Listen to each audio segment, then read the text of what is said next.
Parmi les effets secondaires des traitements, certains altèrent le goût, d'autres affectent la texture en bouche.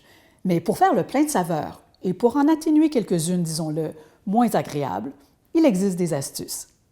Donc, je m'appelle Bella Vanessa, j'ai 29 ans.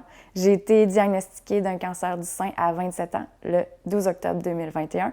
J'ai eu un carcinome canalaire infiltrant de stade 2, grade 1. J'ai subi une mastectomie bilatérale, j'ai eu 4 mois de grosse chimio, j'ai fait de la radiothérapie, puis je suis aussi porteuse du gène BRCA2. C'est pour cette raison-là que j'ai eu une mastectomie, dans le fond. Ma mère était très santé quand j'étais jeune, fait qu'on mangeait beaucoup de légumes, beaucoup de fruits. Puis le légume que je préférais, c'était le brocoli. Fait que ça a toujours été ça. Puis depuis mon diagnostic, encore plus. Cru ou cuit? Les deux. Regarde, qu'est-ce que je t'ai apporté? Le brocoli. Bien là, je me disais, elle aime ça tant que ça, là, ça lui prend un brocoli. Oui, j'en mets partout, même dans mes patates pilées pour faire mon pâté chinois. Ah oui, OK. Oui. Patates pilées brocoli. Je vais essayer ça. Oui. La première fois que j'ai fait ça, mon chéri était comme « Oh mon Dieu, qu'est-ce que t'as fait? Les patates sont vertes. » J'ai dit « J'ai mis du brocoli. » C'est vraiment drôle. Toi, est-ce que pendant les traitements, il y a eu des altérations de goût? Oui. Puis si oui, comme de quelle façon? Oui, dans le fond, le plus gros symptôme que j'avais, c'est que je perdais vraiment totalement le goût au complet.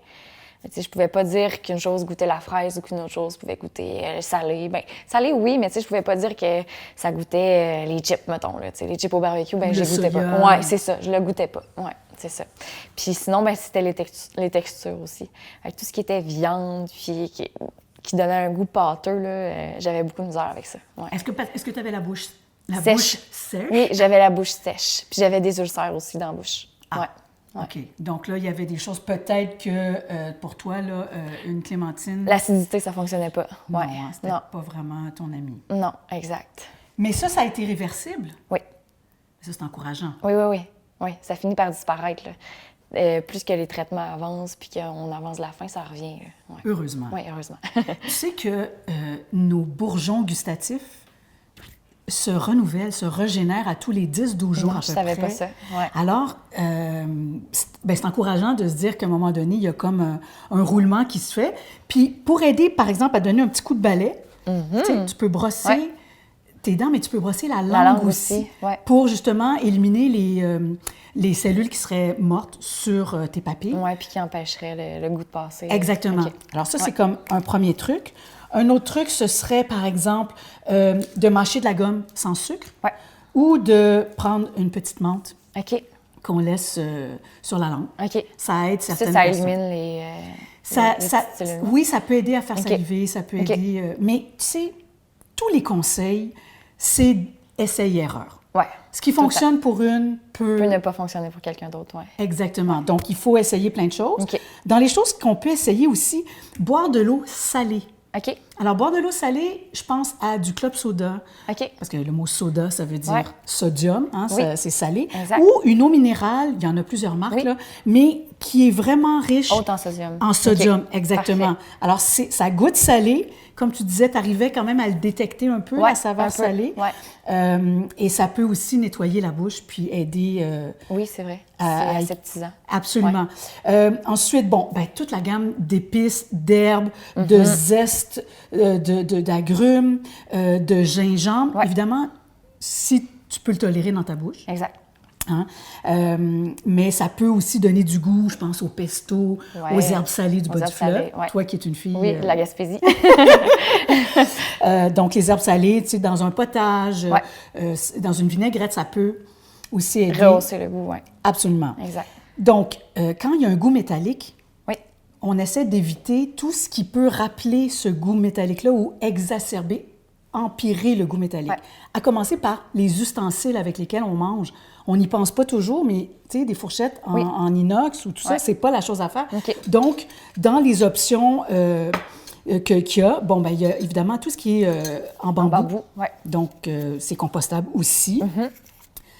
Le plastique, on essaie de bannir le plastique, mais je te dirais un bon plastique solide, réutilisable, qu'on va laver on peut nettoyer, et qu'on va réutiliser, pas le plastique jetable, bien sûr. Et aussi, si tu es habile... Je suis pas habile. Les laitages, quand on dit les laitages, ça veut dire les produits laitiers. Donc, le yogourt, le fromage, de manger ça, ça peut un peu tamponner le goût métallique. Je mangeais beaucoup de yogourt aussi, c'est vrai. C'est très bien en plus parce que ça te nourrit. Hein? C'est formidable. Oui, exact. Il y a des protéines, il y a plein de choses là-dedans. Bon. Le sucré-salé, ça peut aider également. Sucré-salé, là, on trouve ça dans des sauces barbecue. On pourrait trouver ça aussi dans plein de croustilles. C'est écrit sucré-salé. Sucré-salé, oui. Moi, j'adore ça, le sucré-salé. Mais c'est aussi une autre façon peut-être qui pourrait fonctionner pour le goût métallique. J'ai fait des glaçons de jus de canneberge, par exemple. OK. C'est légèrement acidulé, sucré aussi, mais de croquer des glaçons, de laisser rouler un glaçon dans ta bouche pendant un certain temps si ça ne gèle pas les dents. Oui, exact. Ça va aider aussi, j'imagine, pour les ulcères, ça va soulager le froid. Voilà, c'est ça. Oui, ça anesthésie un petit peu tes papilles. Exact. Fait que ça peut être vraiment le fun à faire. Fait que tu te fais des glaçons de jus. C'est une bonne idée. Tu sais, essaye donc ça, un petit glaçon de jus. Eh, mon Dieu. Attends, moi aussi, j'essaye en même temps que toi.